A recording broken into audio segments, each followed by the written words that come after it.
Bonjour, mes amis! Happy Star Wars Day, my friends and listeners. Welcome back to Fast and Jams with your host, Lee. At this moment, you get what I've read I see my hearts in Dot 2, and I'm ready for a side adventures and campaign in Tales of the Underworld. As you may know, Star Wars Celebration wasn't a few weeks ago, so I'm going to talk about some of the things announced, so I just want to get started straight away. Ryan Gosling will be starring in Sean Levi's film Star Wars Starfire, which is a standalone, and I gotta be honest, I kind of want to give it a watch, but I'm not sure if I will. I'm not a Ryan fan, but I think he's a legend, and it's good to see him in action. Sean, I haven't seen his work either, so I am a bit interested, but we'll see what happens.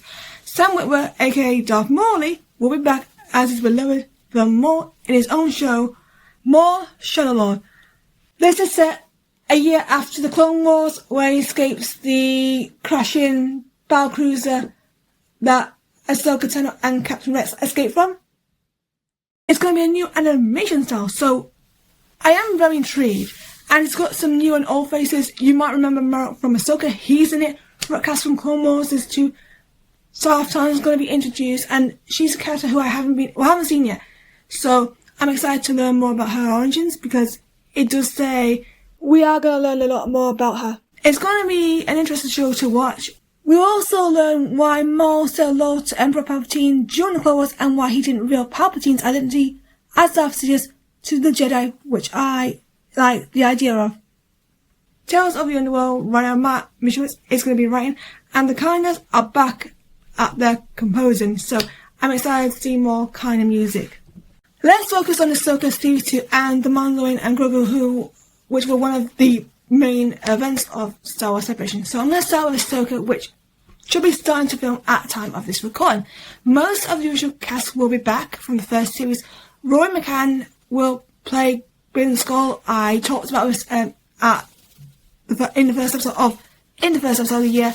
Dave Filoni has spoken with Ray Stevenson's family, who allowed them to recast Rory as Balin.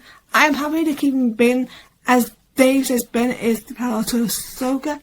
Rory is focused on not letting the fans down, and I have a feeling he will do just as well as Ray did. Steve Dunn, who I will mention later on in the Mandalorian and Grogu segment, will be back as so the remainder of the Ghost crew, except Sabine Wren, will be together. It's like a reboot sequel, but it's separated because of the Ahsoka plot, and I don't think it would work as a Rebels live action, because you need Ahsoka and Professor Healing for it. Ronnie is back. I'm glad they confirmed his involvement as originally. The original Galaxy plotline wasn't in the rumors, so Dave has explained it's going to be an all-out war with the Rebels, as Thrawn wants to bring back the Empire and will be joined by his army, who are very intimidating, but they are very good villains and have a lot of potential. The Hu Yang returns. Yes, Lejay Lieutenant is back. Big fan of our Grumpy droid. He will be in action with lightsabers against Shin Hati, and he will be giving advice to Ahsoka and Sabine as per usual. Shin Hati is the character that I'm hoping gets the chance to shine, as she is good, but I think she has more to bring to her role. Allow Shin to have the independence, then she will be one of the strongest characters. Give her the material, please, Dave. She's capable. Our learned Royal Criminal Chopper is back to cause more chaos. Yes, chaos. And he is armed, which adds to his Royal Criminal status. And he has a lot to do, and what more to do, like his old friend Syndulla, who will also have a big role. Here is one of the standouts in the previous series, so to add her ongoing rivalry with Thrawn, it's Bryn, and she's going to get a lot more to do as well, so I'm really happy for her. As Richard will be back in action with the new Hulk, so expect more hijinks with him. Let's continue with a topic that you will be hearing, not just with Ahsoka, but, with Doctor Who, and especially after the success of Lux. You'll have to wait for that 5-minute review, because it's going to be a good one. I still think the episode, of course, is a personal favourite of mine. Let's get on with your Ahsoka stuff, please, Lee. You're getting onto one of your tangents. It's, of course, gods. Yes, gods.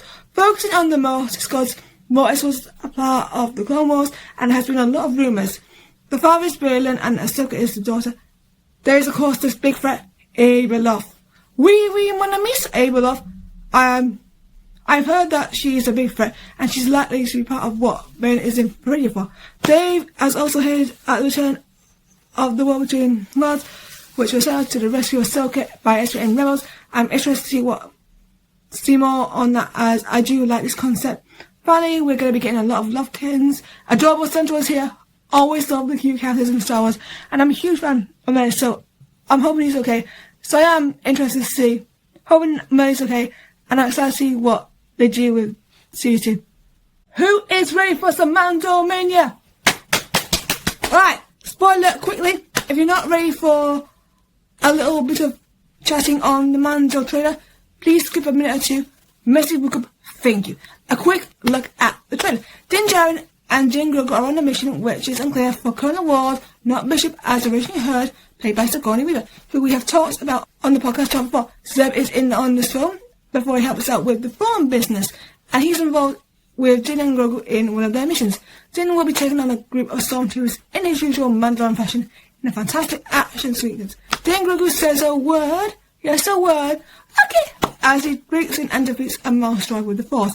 Rotter the Hutt is back and is a gladiator when he defeats an opponent in an unknown competition which is watched by Kyle Munhall. Finally, don't worry, there's still the Grogu eating hijinks. He's actually eating some food whilst watching the gladiators, fans and food. That's Grogu. Spoiler over, so you missed that bit.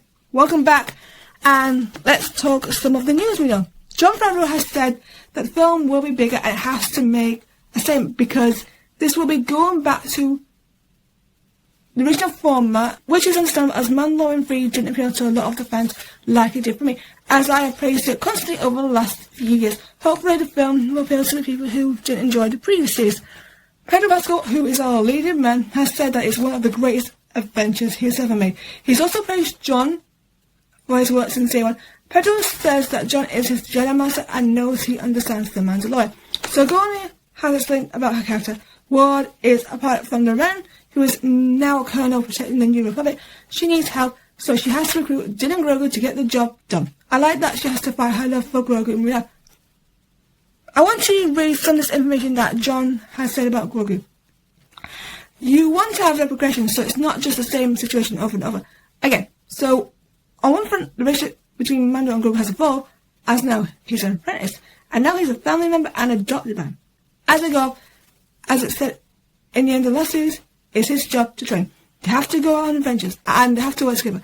There's an apprenticeship that's happening between the two of them, but also Grogu is becoming more comfortable, as remember, he was trained by none other than Luke Skywalker, and the path of the Force is a lifelong path. So we want to have this evolution as the story gets bigger, the screen gets bigger.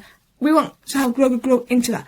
I am intrigued by this as it's different to what Hugh Gatwa is doing in Doctor, accepting racism that can't be changed, and him being manipulated. Time to move on, Lee. You're getting to one of your tangents here. But with Grogu, it's him becoming more stronger and more comfortable of him using his powers as he wishes only uses powers to help Din. With a bit of encouragement from Din, he's coming out of his show and it's interesting to see. Yes, my Fallon boys. Finally, Sigourney has also said something that I talked about in a few episodes. I will link the description down below. This time she said Grogu is bringing real life skills and she feels it can be very different from the TV series, which excites me. I hope you enjoyed this episode. Which project are you excited for? Let me know in the comments down below or at Fast22 on social media. Also, please visit my TikTok for clips and previews, which you can also catch on this podcast channel. Thank you for listening, and if you are Team Din Grogu, the next episode I'm going to be doing is for you. I will see you next time. Goodbye, everyone. Thank you for listening to the podcast. Subscribe to Phasma and Jari